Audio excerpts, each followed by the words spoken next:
చైతన్యరథం ప్రేక్షకులకు స్వాగతం, నమస్కారం. ఓబులాపురం మైన్స్ ఐరన్ ఓర్ అక్రమ మైనింగ్లో గాలి జనార్దన్ రెడ్డి తదితరులకి 7 సంవత్సరాలు శిక్ష విధించింది సిఐడి కోర్టు. దానిపైన వీళ్ళు హైకోర్టు బెయిల్కి వెళ్ళటం, హైకోర్టు ఆ జడ్జిమెంట్ సస్పెండ్ చేస్తే వీళ్ళకి బెయిల్ ఇవ్వడం జరిగింది. సిఐడి కోర్టు ఇచ్చిన జడ్జిమెంట్ని సస్పెండ్ చేసిన హైకోర్టు తదుపరి విచారణ చేసే అవకాశం ఉందా, సస్పెండ్ చేశారు కాబట్టి అలా వదిలేయటమేనా, లేదంటే సుప్రీంకోర్టుకు వెళ్ళాలా సిఐడి? దాన్ని పూర్తిగా విశ్లేషించడానికి మనతో పాటు ప్రముఖ రాజకీయ విశ్లేషకులు అంకమరావు ఉన్నారు. వారిని అడిగి మరిన్ని విషయాలు తెలుసుకునే ప్రయత్నం చేద్దాం. సార్ నమస్తే. నమస్తే. ఓబులాపురం ఐరన్ ఓర్ అక్రమ మైనింగ్ గాలి జనార్దన్ రెడ్డికి 7 సంవత్సరాలు శిక్ష పడటం, ఈరోజు హైకోర్టు సస్పెండ్ చేస్తూ ఆయనకు బెయిల్ ఇవ్వటం, దీన్ని ఎట్లా చూడాలి? భవిష్యత్తులో ఈ కేసు కంటిన్యూ అయ్యే అవకాశం ఉందా, శిక్షలు పడే అవకాశం ఉందా లేదా? అంటే ఇక్కడ మీరు గమనించుకోవాల్సిన అంశం ఏంటంటే, గాలి జనార్దన్ రెడ్డికి సంబంధించి ఈ అక్రమంగా ఈ ఐరన్ ఓర్లు తవ్వకాలకు సంబంధించి ఈ రోజుకి వచ్చింది ఈ రోజు కాదు. ప్రభుత్వాలు నిస్సందేహంగా వాళ్ళని కాపాడుతూ వస్తున్నాయి. ఇందులో మొహమాట పడాల్సిన అవసరం లేదు. ప్రభుత్వాలు సహకరించినాయి. ఆ రోజు రాజశేఖర రెడ్డి గారి ప్రభుత్వం, అలాగే కర్ణాటకలో వాళ్ళ ప్రభుత్వం అతను సహకరించుకుంటూ వచ్చినాయి. ఈరోజు అతను పెంచి ఈ స్థాయికి తీసుకుని వచ్చినాయి. ఏ స్థాయి కంటే ప్రభుత్వాలకే సవాల్ చేసే స్థాయికి ఎదిగాడు ఇప్పుడు అతని చేతిలో విస్తారంగా ధనం ఉంది. దాన్ని అడ్డం పెట్టుకొని ఎన్ని కార్యక్రమాలైనా అతను నిర్వహించగలుగుతున్నాడు. నిజంగానే అతనికి రాజకీయ నాయకుల యొక్క అండదండలు పుష్కలంగా ఉన్నాయి. కాబట్టి ఈరోజు న్యాయస్థానంలో ఇలాంటి వెలుసుబాటు వాళ్ళకైతే కలుగుతూ ఉంది. మరి ఎవరైతే వీళ్ళు ఉన్నారో, సిబిఐ కోర్టు వాళ్ళు ఉన్నారో, సిబిఐ వాళ్ళు దీన్ని ఇప్పుడు హైకోర్టు వాళ్ళకి అనుకూలంగా ఇచ్చింది కాబట్టి తదుపరి వీళ్ళు దాని గురించి విచారించడం కోసం వీళ్ళ దగ్గర ఉన్న ఆధారాలతోటి మంది ఇక్కడ పొందుపరుస్తారు. ఆ తర్వాత సుప్రీం న్యాయస్థానంలో కూడా, సర్వోన్నత న్యాయస్థానంలో కూడా వాళ్ళు వెళ్ళే అవకాశం ఉంది. కానీ ఇక్కడే ఈ విధంగా వాళ్ళకు అనుకూలంగా మలుచుకుంటున్న వ్యక్తులు రేపొద్దున ఇది చేయరని నమ్మకం ఏమైనా ఉందా?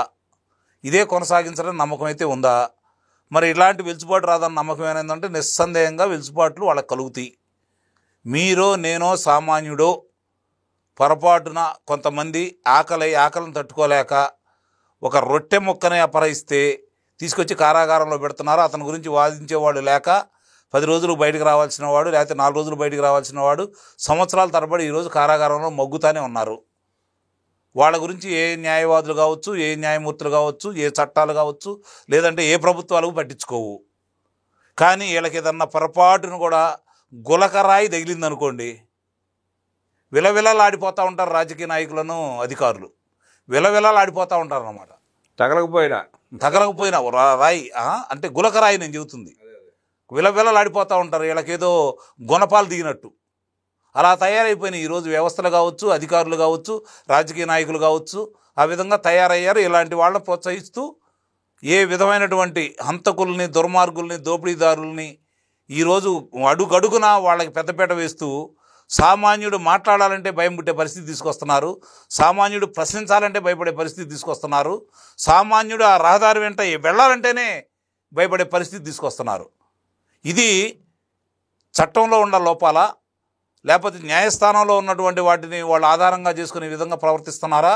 వాళ్ళకి ఎందుకు ఈ కాళ్ళు వస్తున్నాయని చెప్పి కనుక మనం ప్రశ్నించుకుంటూ ఉంటే రెండు కనపడుతున్నాయి. వాళ్ళు దీనికి అలవాటు పడిపోయారు, అడ్డు వచ్చిన వాళ్ళని తొలగించాలనుకుంటున్నారు. దానికి ప్రభుత్వంలో ఉన్నవాళ్ళు, కొంతమంది అధికారులు వాళ్ళకి సహకరిస్తున్నారు. అందువల్ల మాత్రమే జరుగుతున్నాయి. ఇది ఒకవేళ ప్రభుత్వంలో ఉన్నటువంటి పెద్దలు ఏదన్నా వాళ్ళకి సహకరించాలన్నా కూడా అధికారులు నీతి నిజాయితీగా ఉన్నారనుకోండి, వాళ్ళ మీద అభియోగాలు సరిగ్గా పొందుపరిచి న్యాయస్థానం ముందు పెట్టారనుకోండి, న్యాయస్థానం అయితే తప్పుడుగా వాళ్ళకి తీర్పు అయితే ఇవ్వదు కదా. న్యాయస్థానం అయితే తప్పుడు తీర్పు అయితే ఇవ్వదు కదా, ఇస్తూ ఉంటారు. మరి ఆధారాలు పొందుపరిచి న్యాయస్థానం ముందు పెట్టడంలో అధికారులు ఎందుకు ఈ విధంగా ప్రవర్తిస్తున్నారు? సిబిఐ అధికారులకు ఉన్నటువంటి ఆధారాలు ఏంటి, ఇక్కడ దీని మీద పొందుపరిచినటువంటి ఆధారాలు ఏంటి? ఇది న్యాయస్థానం అక్కడ ఇచ్చిన తీర్పుని ఎందుకు వ్యతిరేకంగా ఇస్తుంది? అసలు ఒక న్యాయస్థానానికి ఒక న్యాయమూర్తి ఇచ్చిన తీర్పుకి ఇంకో న్యాయమూర్తికి ఎందుకు విరుద్ధంగా ఆలోచిస్తున్నారు? ఇది నిజంగానే దీని మీద చర్చ జరగాల్సిన ఆవశ్యకత అయితే నిస్సందేహంగా ఉంది. ఇప్పుడు ఒక విషయంలో ఇలా జరుగుతున్న ఆయనకు సంబంధించినటువంటి గాలి జనార్దన్ రెడ్డికి సంబంధించిన విషయాలన్నీ అంత స్పష్టంగా అంత ధనాన్ని, ఆ బంగారపు కుర్చీని, ఆ బంగారపు టుంగుటియాలని, బంగారపు కిరీటాన్ని, బంగారపు కంచాలని ఇవన్నీ కూడా చూసి అతని దగ్గర ఉన్నటువంటి అక్రమార్జన చూసుకున్న తర్వాత కూడా ఒక న్యాయమూర్తికి డబ్బులు ఇచ్చారని చెప్పి న్యాయమూర్తికి కూడా శిక్ష పడిన తర్వాత కూడా ఇతను ఇంకా విచ్చలవిడిగా ఈరోజు ఇలాంటి తీర్పులు అతనికి వస్తున్నాయి అంటే న్యాయస్థానాల మీద నమ్మకం సన్నగిల్లుతూ ఉంది. ఈ కేసు ఎట్లాగా నడుస్తూ ఉందంటే ఎప్పటి నుంచో దశాబ్దం పై నుంచి ఇంకో దశాబ్దం నడిచింది. అలాగే జగన్మోహన్ రెడ్డి 31 కేసులు కూడా నడుస్తూనే ఉన్నాయి. ఇప్పుడు 60 ఏళ్ళు 70 ఏళ్ళు వచ్చి ఉంటాయి జనార్దన్ రెడ్డికి. ఇది తేలేటప్పుడు ఇంకో 2 దశాబ్దం అంటే ఇంకో 20 ఏళ్ళు 25 ఏళ్ళు పడుతుంది. ఉపయోగం తర్వాత తేలిన ప్రజల డబ్బేగా, వాళ్ళ డబ్బులు అయితే కాదు కదా, ప్రజల డబ్బేగా. ఈ ఖర్చు చేసేదంతా కూడా ఈ న్యాయస్థానానికి, ఈ తీర్పులు ఆలస్యం కావడానికి ఇక్కడ జరుగుతుంది. మీరు గమనించండి, చాలా తెలివిగా ఇలాంటి వాళ్ళందరూ ఏం చేస్తున్నారంటే సంవత్సరాలు ఈ తీర్పుల్ని ఈ విధంగా వాయిదాలు వేసుకుంటూ వస్తున్నందువల్ల సరైన న్యాయం రావట్లేదు. రెండవది, సామాన్యుడు దీని గురించి ఎన్ని ఈరోజు పెండింగ్లో ఉన్నాయి వాళ్ళే చెబుతున్నారు కదా, ఎన్ని లక్షలకు సంబంధించిన పెండింగ్లో ఉన్నాయో వాళ్ళే చెబుతున్నారు కదా ఒక్కొక్క న్యాయస్థానంలో. మరి ఆ ఎన్ని తీర్పులు వచ్చేది ఎప్పుడు, వరుస క్రమంలో వచ్చేది ఎప్పుడు, న్యాయం జరిగేది ఎప్పుడు? ఇందుట్లో ఆస్తులు సంబంధించి న్యాయస్థానానికి వెళ్తే వాళ్ళు చనిపోయిన తర్వాత వాళ్ళ బిడ్డలకు సంబంధించి తీర్పులు వస్తున్నాయి. ఇప్పుడు సుమారుగా 2004-06 మధ్యలో జరిగింది ఇది కేసు. అంటే 20 సంవత్సరాలు దగ్గర. ఆనాడు మనం నానక్రామ కూడా చూసుకుంటే ఎకరం 2 లక్షల నుంచి 5 లక్షల మధ్యలో నడుస్తుంది. బాగుంటే 10 లక్షలు.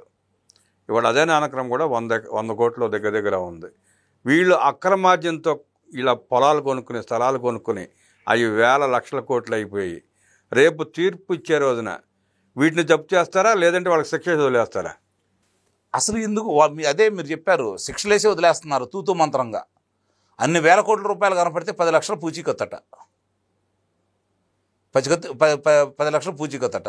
రెండోది, ఉద్యోగస్తులు ఉన్నారనుకోండి, వాళ్ళకి ఎక్కడ లేని అవకాశాలు కలగజేస్తున్నారు. తప్పు చేసిన తర్వాత ఉద్యోగస్తుడైనా, ప్రధానమంత్రి అయినా, పౌరుడైనా ఒకటే కదా. మరి వాళ్ళలో వ్యత్యాసం ఎందుకు? తప్పుని ఇప్పుడు వాళ్ళు వచ్చి మాకు ఇంత శిక్ష వేస్తారా, మేము అది అని చెప్పడంలోనే వాళ్ళకి అవకాశం ఎందుకు కలగజేస్తున్నారు? వాళ్ళకి సరైన శిక్షలు వేస్తే కదా మిగిలిన వాళ్ళు భయపడేది. వాళ్ళకు సంబంధించినటువంటి దాన్ని గురించి తీవ్రమైన నిర్ణయాలు తీసుకుంటున్నాయి, అయ్యో న్యాయస్థానాలు ఉన్నాయని చెప్పి ఒక భయం అంటే ఏర్పడాలి కదా. సామాన్యుని భయపెడుతున్నారు తప్ప అధికారులను, ఇలాంటి వాళ్ళనో లేకపోతే ప్రజాప్రతినిధులను భయపెట్టలేకపోతుంది కదా న్యాయస్థానం. ఇప్పుడు మీరు అన్నారు సెప్టెంబర్ 23, సెప్టెంబర్ 23, 2013లో బయటకు వచ్చాడు అతను. 2013లో బయటకు వచ్చాడు. మరి ఈ రోజుకి ఏంది 11 సంవత్సరాలు 8 నెలలు పూర్తయిపోయి రేపుతోటి ఈ నెలతోటి 9వ నెల కూడా పూర్తయిపోతుంది. మరి ఈ రోజు వరకు కూడా ఇప్పుడు అతను అధికారం కోల్పోయి ఎన్నాళ్ళు అవుతుంది? అధికారంలో ఉన్న 5 సంవత్సరాలు న్యాయస్థానం దగ్గర జోలికి వెళ్ళలేదు. అంతకుముందు వారం వచ్చేవాడు. మరి అప్పుడు ఎందుకు వెలుసుబాటు ఇచ్చినాయి? మళ్ళీ ఇప్పుడు అధికారం కోల్పోయిన తర్వాత కూడా ఇంతవరకు రాలేదు కదా. మరి ఏం జరుగుతుంది ఇక్కడ? ఎవరు అడ్డుపడుతున్నారు? ఏ కేసు ముందుకెళ్ళట్లా వెళ్ళదండి, వెళ్ళదు. ఎందుకంటే అందరూ అలానే తయారయ్యారు కాబట్టి వెళ్ళవు. ఎందుకంటే దీన్ని బట్టి ప్రజలకు కూడా అర్థమవుతుంది ఏంటంటే ఎందుకు అవినీతి పరులకు ఓట్లు వేస్తున్నారు, ఎందుకు అవినీతి పరులను అంతలో ఎక్కిస్తున్నారు అంటే వాళ్ళని చూసి భయపడుతున్నారు, వాళ్ళని డబ్బు కాసిపడుతున్నారు. అవతల రాజకీయ నాయకులు అందరూ ఒకటే కదా అనే భావనలో ఉన్నారు. కాబట్టి అవినీతి పరులు కూడా ఈరోజు ఈ విధంగా ప్రజాప్రతినిధులయ్యి, ముఖ్యమంత్రులయ్యి, మరి వాళ్ళు మంత్రులయ్యి, కేంద్ర మంత్రులయ్యి, లోక్సభ సభ్యులయ్యి, శాసనసభ్యులయ్యి మనుగడ సాగిస్తున్నారు అంటే వీళ్ళ మీద వచ్చిన తీర్పులు కఠినతరంగా లేవు కాబట్టి, వాళ్ళ శిక్షలు కఠినంగా పట్టలేదు కాబట్టి ప్రజలు కూడా ఎవరైతే మనకేంటిలే, ఎవరైనా ఎట్లానే ఉండారులే, ఎవరు తింటలేదు అనుకున్నారు తప్ప మన డబ్బు వాళ్ళు అనుభవిస్తున్నారు. వాడు తిన్నందువల్ల ఆ భారం మన మీద పడుతుంది. వాళ్ళు ఖర్చు పెట్టేదంతా మన దగ్గరే వసూలు చేస్తున్నారు. వాళ్ళ ఆస్తులు కరగేసి వాళ్ళు ఏం ఖర్చు పెట్టలేదు. ఆ ధనమంతా మనదే, ప్రభుత్వాలు నడుస్తున్నాయి, ప్రజలు ఇచ్చే పన్నుల మీద అనే ఆలోచన ప్రజలకు కూడా రావట్లేదు. ఇది నిజంగా ప్రజలది తప్పు ఉంది, ఆయన తప్పు ఉంది. అక్కడ 5 సంవత్సరాలు ముఖ్యమంత్రిగా ఉన్నాళ్ళు ప్రజల డబ్బు ఖర్చు పెట్టి తన వాయిదాలు కూడా లాయర్లను పెట్టుకుని నడిపించుకున్నారు. అవును, ఇది మరీ దారుణం కదా. గత ముఖ్యమంత్రి చూసుకుంటా ఉంటే ఆంధ్ర రాష్ట్రానికి సంబంధించి జగన్మోహన్ రెడ్డి సంబంధించి ఆయన కేసులు వాదించిన వాళ్ళే ప్రభుత్వం తరఫున వాదించారు, ప్రభుత్వం ధనం చెల్లించారు వాళ్ళకి. న్యాయమూర్తి గారు కూడా అడిగారు కదా, ఒక లాయర్కి ఇంత డబ్బులు ఇస్తారా, వివరాలు మాకు ఇవ్వని చెప్పని సుప్రీం న్యాయస్థానం కూడా అడిగింది కదా. కాబట్టి ఇది అర్థం చేసుకోవాలి ప్రజలు. అలాంటి వాళ్ళని ఏ పార్టీలో వాళ్ళు నిలబెట్టినా వాళ్ళని చిత్తుగా ఓడించగలిగితే అప్పుడు మిగిలిన వాళ్ళు ఒళ్ళు దగ్గర పెట్టుకుంటారు. జగన్మోహన్ రెడ్డి అక్రమ ఆస్తుల సంపాదన మొదలుపెట్టిన తర్వాత 2004 నుంచి సిబిఐ కేసులు, కోర్టులు, జైళ్ళు, బెయిళ్ళు తర్వాత సమాజంలో ఎట్లా వచ్చిందంటే ఆ చీటింగ్ చేసి 100 కోట్లు సంపాదిస్తే పోయిందే ఉంది, అయితే ఒక సంవత్సరం 10 సంవత్సరాలు కోర్టు చుట్టూ తిరుగుతాం, బెయిల్ వస్తుంది, ఆ 100 కోట్లు మనం మిగులుతాయి కదా అనే బాపతులకు వెళ్ళిపోయి మనం చాలా కేసులు చూసాం ఈ మధ్య. హైదరాబాద్లో కూడా రియల్ ఎస్టేట్ వాళ్ళు కానివ్వండి, అపార్ట్మెంట్ కట్టేవాళ్ళు కానీ ఫ్రీలాన్స్ ఆఫర్లు పెట్టి 100 కోట్లు, 200 కోట్లు, 300 కోట్లు చీటింగ్ చేస్తున్నారు. 10 రోజులు 15 రోజులు జైలు నుండి బయటకు వచ్చేస్తున్నారు. ఏమంటే ఆదర్శంగా జగన్ రెడ్డిని చూపిస్తున్నారు. నిస్సందేహంగా అండి. ఇప్పుడు మీరు అన్నట్టు ఈ భూముల వ్యవహారాలను చూసుకుంటా ఉంటే మనకి ఈ భవన సముదాయాలు నిర్మిస్తున్నారు కదా, నివాస భవన సముదాయాలు నిర్మించే వాళ్ళు ఆశ పెడతా ఉంటారు. సహజంగా ఏమనుకుంటారంటే ఉద్యోగం చేసేవాళ్ళు నెలకు ఒక 10,000 20,000 మిగిలితే మనం వాటిని పెట్టుకొని వాళ్ళకి డబ్బులు కడితే మనం కొంత ఏదో వాళ్ళ పొలాలు అమ్ముకుంటే మనకి ఇక్కడ నివాసం ఉండటానికి ఈ సముదాయంలో మనం కూడా ఉండొచ్చు, మనకు రక్షణ ఉంటుందని చెప్పిన నమ్మకంతో వాళ్ళు అప్పుడు కట్టాలంటే ఇంత డబ్బులు అవుతుంది కదా, ముందే కట్టామనుకోండి మనం ఏదో పక్కాడికి ఇచ్చి అప్పు ఇచ్చి అగ్గొట్టి వాడితో తగ్గుబడేదానికంటే కూడా ఇది మంచిది కదా అని చెప్పిన ఉద్దేశంతో, లేదంటే ఖాళీ స్థలాలకు సంబంధించి ఇదిగో మన అంటూ ఉంటే రేపు పిల్లలు మన భవిష్యత్తులకి లేకపోతే విదేశీ చదువుకోవడానికి ఈ ఉపయోగపడతాయి పట్టణాల్లో అనే ఆలోచనతో ఈరోజు చదువు నిజంగానే సామాన్యుడికి అందని ద్రాక్ష అయింది. కాబట్టి దానికోసం అని చెప్పి ఈ విధంగా ముందుకు వెళ్తుంటే వీళ్ళ బలహీనతల్ని అడ్డం పెట్టుకొని, ప్రభుత్వాలు ఉదాసీనతను అడ్డం పెట్టుకొని, న్యాయస్థానంలో వాళ్ళకు వస్తున్నటువంటి వెలుసుబాటుని దృష్టిలో పెట్టుకొని వాళ్ళు ఇష్టారాజ్యంగా చేస్తున్నారు రామబ్రహ్మం గారు. అందువల్లే ఇవన్నీ జరుగుతూ ఉన్నాయి. ఇప్పుడు అనుమతులు లేని భవన సముదాయాలు హైదరాబాద్లో చూసుకుంటా ఉంటే 190 కనపడుతున్నాయి. ఏదో విధంగా వాళ్ళు వాటిని తొంగలో దొక్కేసి చేసుకుంటానే ఉన్నారు. ఎవరు మోసం చేసినా మోసపోయేది పేద వర్గాలే. నిస్సందేహంగా మధ్యతరగతి పేద వర్గాలు. రాజకీయ నాయకులు వాళ్ళనే మోసం చేస్తున్నారు, ఇలా వ్యాపారస్తులు వాళ్ళనే మోసం చేస్తున్నారు. వాళ్ళకి విముక్తి కలిగేది ఎప్పుడు? వాళ్ళలో చైతన్యం రానంత వరకు విముక్తి కలగదు. ఆ చైతన్యం వాళ్ళలో రావాలా. ఎందుకు మనకి ఇలా జరుగుతున్నాయి, మనకే ఎందుకు జరుగుతున్నాయి? వీళ్ళు మాత్రం ఏంటి, ఒక కార్పొరేటర్ ఈరోజు గెలిచిన తర్వాత 5 సంవత్సరాల తర్వాత అతను కోటీశ్వరుడు అవుతున్నాడు, ఒక శాసనసభ్యుడు గెలిచిన తర్వాత 100 కోట్ల రూపాయలు సంపాదించుకుంటున్నాడు, లేకపోతే ఒక అతను మంత్రిగా చేస్తే 1000 కోట్ల రూపాయలు సంపాదించుకుంటున్నాడు, ఒక వ్యాపారస్తుడు చూసుకుంటే ఈ విధంగా సంపాదించుకుంటున్నాడు.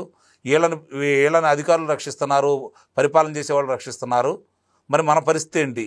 ఈరోజు రూపాయికి అందాల్సిన వస్తువు ఈరోజు 5 రూపాయలు పెట్టి మనం ఎందుకు కొనుక్కుంటున్నాం? ఇది ఆలోచించుకుంటే ప్రజలు అన్ని సమస్యలకి పరిష్కారం దొరుకుతాయి అయితే నేను భావిస్తున్నాను. సరిహద్దులో ఉగ్రవాది ప్రవేశిస్తే ఎలా కాల్చిపారేస్తున్నారో ఆర్థిక ఉగ్రవాదులను కూడా అలా కాలిస్తే కానీ సమాజం బాగుపడదు. కాల్చినందువల్ల బాగుపడిద్దని అయితే నేను నమ్మను.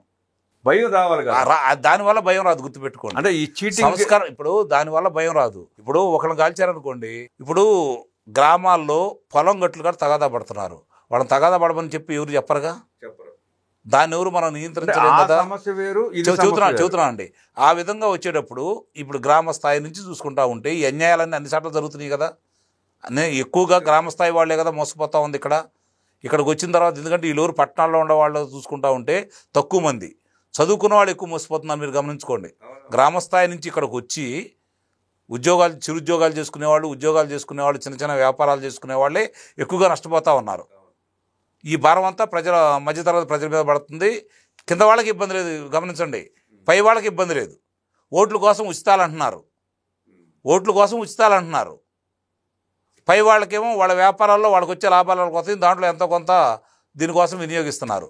ఇవన్నీ బరాయిస్తుంది పన్నులు కట్టేవాళ్ళు మధ్యతరగతి వాళ్లే కదా. కాబట్టి వీళ్ళు ఎక్కువ మంది ఉన్నటువంటి వీళ్ళు ఆలోచించుకోవాలి. ఇప్పుడు మీరు అన్నారు కాల్చిపారేశారనుకోండి, కాల్చిపారైతే ఇంకోటి వస్తుంది. ఎప్పుడైనా చూస్తూ ఉన్నాను, మీరు ఒకరిని చంపితేనో ఆగిపోలేదు కదా, యుద్ధాలు జరిగినాయి. రాజులు చచ్చిపోతే యుద్ధాలు ఆగిపోయినాయా? ఆగలేదు. వాళ్ళు ఏం చేయాలి? పరిపాలనలోకి వచ్చిన వాళ్ళు ప్రజల అవసరాలు ఏంటి, ప్రజలకు ఏ ఉపయోగం జరగాలి, రహదారులు ఎలా ఉండాలి, విద్య ఎలా ఉండాలి, వైద్యం ఎలా ఉండాలి, సాగునీరు తాగునీరు ఏ విధంగా అందించాలి వాళ్ళకి, వీటి మీద దృష్టి పెట్టుకొని సత్వరం న్యాయం ఎలా జరగాల, ఇవి అందుబాటులో తీసుకొని వచ్చారనుకోండి, సహజంగానే ఎవరి పనులు వాళ్ళు చేసుకునేటప్పుడు, ఎవరికి అవకాశాలు వాళ్ళకు ఉన్నప్పుడు కష్టపడే తత్వం ఉండేవాళ్ళు ముందుకెళ్తారు, దుబారా ఖర్చు చేసుకునే వాళ్ళు వెనకబడిపోతూ ఉంటారు. అప్పుడు కూడా వాళ్ళు ఆలోచించుకుంటారు కదా. ఈరోజు పరిస్థితి విలువలు పెరుగుతున్నాయి, భూముల విలువలు పెరుగుతున్నాయి. సహజంగానే మీరు అన్నట్టు దానికి ఆశపడతా ఉన్నారు. ఇదిగో మనం ఇట్లా పోతే ఇంత సంపాదించుకోవచ్చు, బెట్టింగులు చేస్తే ఇంత సంపాదించుకోవచ్చు, ఒక మోసం చేస్తే ఇలా సంపాదించుకోవచ్చు. 100 కోట్లు సంపాదించామనుకోండి, కొంతసార్లు సర్ది 1 కోటి రూపాయలు మనం ఖర్చు పెట్టుకుంటా ఉంటే ఇది తెలియదు ఎప్పుడు. అంతే కదా, అదే జరుగుతూ ఉంది. దీన్ని అదుపాజ్ఞంలో చేయాలి అంటే ఆర్థిక ఉగ్రవాదుల్ని గుర్తించేసి వాళ్ళని అదుపాజ్ఞంలో చేస్తే, వాళ్ళని కనుక శిక్షలు వేయించగలిగితే, చంపేయాల్సిన పని లేదు, వాళ్ళని శిక్ష వేయించగలిగితే, సమాజ బహిష్కరణ చేయగలిగితే అలాంటి వాళ్ళని, అలాంటి కుటుంబాలని, రాజకీయాల్లో కూడా ఉన్నటువంటి వాళ్ళని కూడా ఈ విధంగా చేయగలిగితే మిగిలినవన్నీ కూడా అదుపాజ్ఞంలోకి ఉంటాయి. రాజకీయ ఉగ్రవాదుల్ని పక్కన పెట్టినప్పుడే, ప్రజలు రాజకీయ ఉగ్రవాదుల్ని పక్కన పెట్టినప్పుడే వ్యవస్థలు బాగుపడతాయి, సమాజం బాగుపడుతుంది, రాష్ట్రం దేశం కూడా బాగుపడుతున్నట్టు విశ్లేషించిన అంకమరావు గారికి ధన్యవాదాలు తెలియజేస్తూ నమస్కారం.